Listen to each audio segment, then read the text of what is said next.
Negotiation চলছে ইরানের সাথে, কারণ ইতিমধ্যে কিন্তু তারাও এটা বলতে শুরু করেছে যে ইরানে কিন্তু রেজিম চেঞ্জ হয়ে গেছে।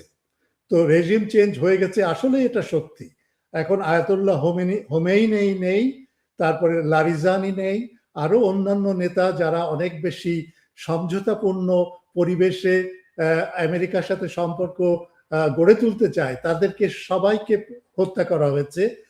সুতরাং রেজিম চেঞ্জ হয়েছে, পরিবর্তন হয়েছে, কিন্তু যে রেজিমটা এখন নতুন এসছে তারা কিন্তু আরো বেশি উগ্র, আরো বেশি মিলিটেন্ট এবং আরো বেশি আমেরিকা বিরোধী।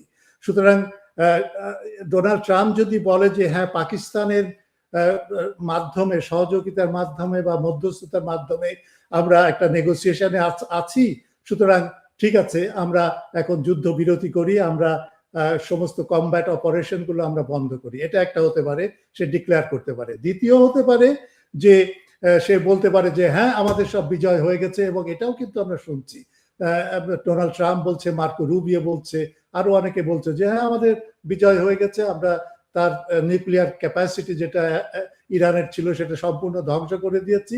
সুতরাং এইরকম একটা যদি ঘোষণা দেয়, দিয়ে যদি আমেরিকান ফোর্স এবং তার নৌবাহিনীর যে সমস্ত জাহাজ ইত্যাদি ইত্যাদি আছে সেগুলোকে উইথড্র করা শুরু করে, এরকম একটা ঘোষণাও কিন্তু আমি প্রত্যাশা করছি।